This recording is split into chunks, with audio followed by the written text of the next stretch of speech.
84 लाख योनियों में भटकते भटकते एक जीव कभी कीड़े बनता है, कभी पक्षी बनता है, पशु बनता है, सांप बिच्छू बिल्ली कुत्ते हर चीज बनते बनते एक बार मानव होने का सौभाग्य प्राप्त होता है।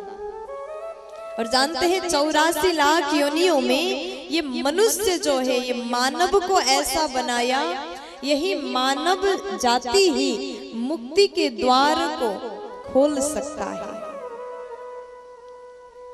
मुक्ति के द्वार को चयन कर सकता है। जितने और जानवर होते वो चाह करके भी नहीं कर सकते, लेकिन मनुष्य को भगवान ने चेतनशील बनाया है।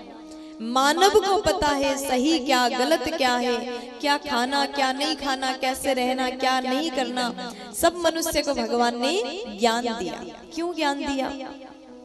ये ज्ञान केवल यहाँ रह करके दूसरों को बांटने के लिए नहीं दिया। दूसरों को बांटने का अर्थ ये है कि अरे तुम ऐसा करो वैसा करो, दुनिया भर को बताते रहते हैं, लेकिन खुद एक भी काम वैसा नहीं करते। आपको भगवान ने ज्ञानी प्राणी बनाया और इसका सदुपयोग करिए। इस ज्ञान का सही रूप से सदुपयोग, आप ज्ञान के माध्यम से भगवान तक जुड़ने की कोशिश करिए। भक्ति ज्ञान वैराग्य ये तीन माध्यम भगवान तक पहुंचाता है। और भागवत में भक्ति ज्ञान और वैराग्य तीनों चीजों को महत्व दिया गया। प्यार से बोलो। और मनुष्य ही मुक्ति का द्वार है। भगवान ने हमको मानव बनाया है, तो ये मनुष्य योनि प्राप्त किया है, तो इस प्रकार अपने आप को भगवान के चरण में समर्पित करिए ताकि हमको भगवान मिल जाए। मानव बनने का अवसर मिला है तो मुक्ति इसी जन्म में प्राप्त हो। तो जैसे सुखदेव जी महाराज ने कहा कि देखो, जब वस्तु बराबर का ना हो तो तब तुलना संभव नहीं। कहाँ का कथा रूपी अमृत, ये कथा हमें जन्म जन्मांतर के चक्रों से छुटकारा देती है और वो अमृत केवल हमको जीवित रखती है। और ये दो अमृत में तुलना नहीं हो सकता, क्योंकि वस्तु में बहुत भेद है, बहुत अंतर है।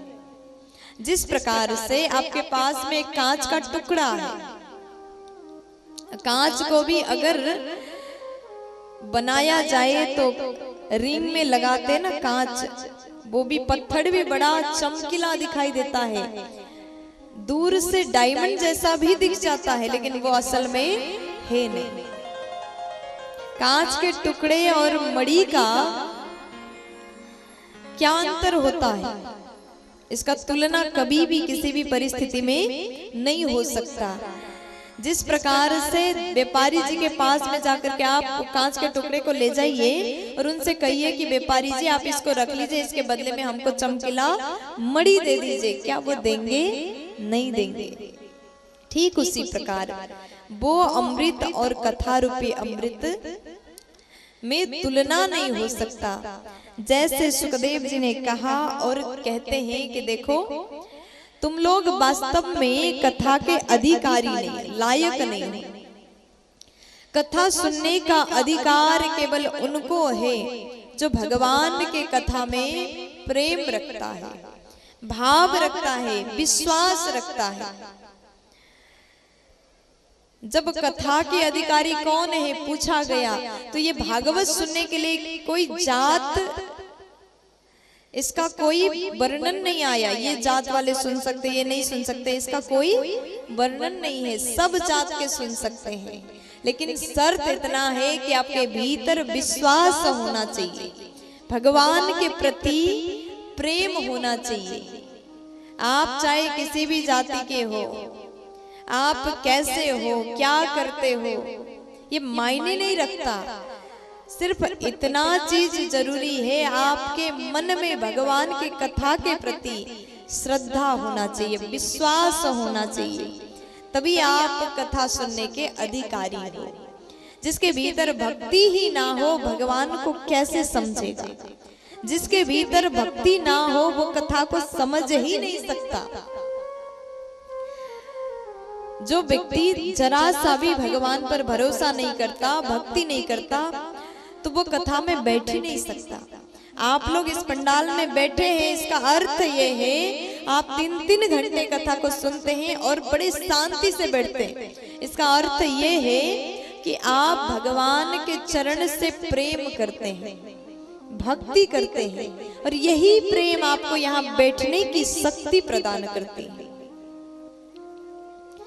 जैसे कि आप किसी व्यक्ति से बहुत ज्यादा नफरत करते हैं, आपको देखना ही पसंद नहीं, शकल ही पसंद नहीं है, आप बात ही नहीं करना चाहते, उसके साथ में आप 2 मिनट से ज्यादा क्या बैठ सकेंगे? जो बिल्कुल नहीं पसंद हो, आप बहुत नफरत करते, उसके साथ में प्रेम तो क्या 2 मिनट बैठ के बाद तक आप नहीं कर सकते। 2 मिनट में बहुत बड़ा लगता है। उसी प्रकार जब तक कथा के प्रति, भगवान के प्रति अनुराग ना हो, भक्ति ना हो, तब तक हम इस पंडाल में 2 मिनट भी नहीं बैठ सकते। ये भक्ति का शक्ति है जिसके कारण आप लोग इस पंडाल में बैठ करके हरि चर्चा को बड़े शांति के साथ में सुन रहे हैं। प्यार से बोल दीजिए ना, राधे राधे।